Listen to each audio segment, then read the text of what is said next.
Good morning pa usab ka puso balik sa programa. Nakadungog na ta makapila ka higayon karong bag-o labi na diha sa Mactan Export Processing Zone ang estado sa pipila ka mga trabahante nga nawagtangan og trabaho taliwa ni ining pandemya nga atong nasinati karon. Subay nini mga kapuso magpakisayod ta sa unsang gi estado sa mga locators diha sa Mactan taliwa nining mga problema nga gisagubang karon sa mga negosyo. Magpakisayod ta gikan sa Philippine Economic Zone Authority CONPEZA. Makauban nato karong buntaga mga kapuso ang ilang Director General si Ma'am Charito Plaza. Good morning. Good morning, Nico, o sa atong mga kaigalaang mga Bisaya, no, sa both Visayas and Mindanao, no, o sa tanan na Pilipino nga makadungog niining atong programa sa Philippine Economic Zone Authority nga mao'y pinakadako nga investment promotion agency of the country. So, salamat din kahigayunan, Nico. Thank you so much po, Madam, for joining us this morning. Gikan sa inyo sa PEZA, Ma'am, kumusta naman ang estado sa atong mga negosyo, mga businesses, labi na dinhi sa MEPS sa Mactan tungod ni ining pandemya? Despite sa pandemic, kita mismo dinhi sa Pilipinas sa atong mga economic zone sa PEZA, malipayo na kung magpahibalo nga 85 to 90% sa atong mga kumpanya, no, mga export companies, padayon kining nag-operate. Again, nationwide, 87% nag-operate, unya 13% lang ang wala nag-operate, nga wag yun nakapadayon sa operation tungod kay naundang ang ilang pag-import sa mga raw materials tungod lagi kay sama sa China o uban nga lugar nga diin dito nila gipalit ang mga importation naapektuhan man usab kini sa COVID, no. Unya sa empleyado niining 87%, 80% sa atong mga empleyado padayon nga nagtrabaho. So aduna kitay 1.6 million workers dinhi sa atong mga kompanya ug mga ecozone sa PEZA, no. 1.6 million kana. 100,000 plus lang ang inunta na apektuhan sa trabaho, no, tungod sa lockdown sa ilang mga LGU ug dinha sa Mactan pananglitan ang naapektuhan gyud sa panarabaho kadtong atong mga kompanya sa apparel, no, garments and apparel.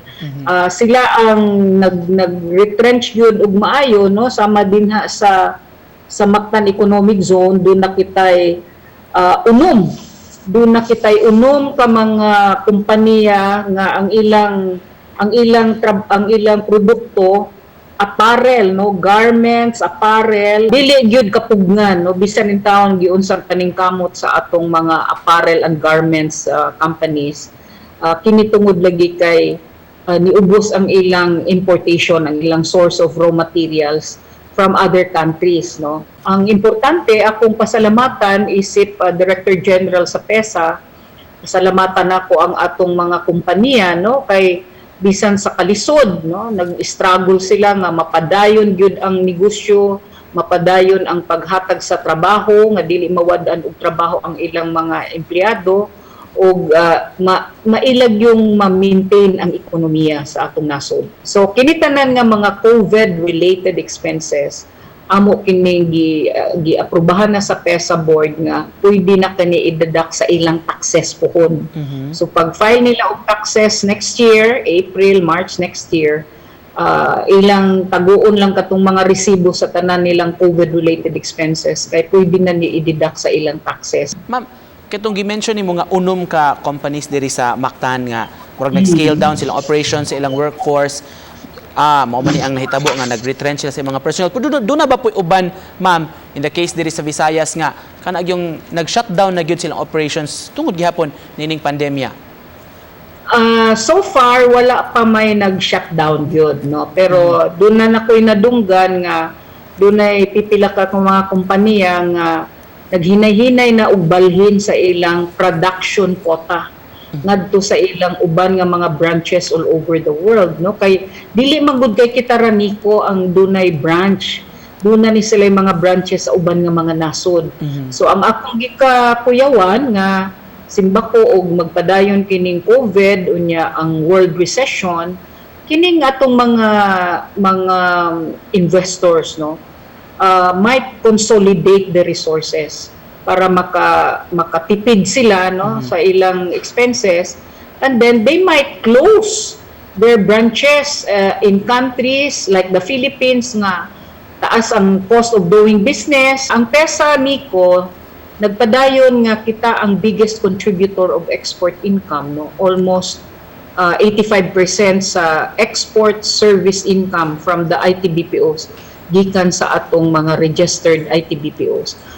65% of our commodities and goods nga atong gi-export, no, worldwide, gikan pud sa mga rehistrado nga company sa PESA.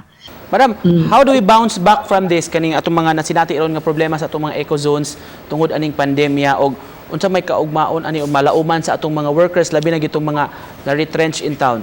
Way mulahutay nga negosyo kung hangtod ubos ang production, unya ang mga empleyado walay maka-report kay nangasakit, no, so that's why we have to do a balancing act nga maproteksyonan ang mga panglawas, ang health, maproteksyonan ang trabaho, ug maproteksyonan ang ekonomiya.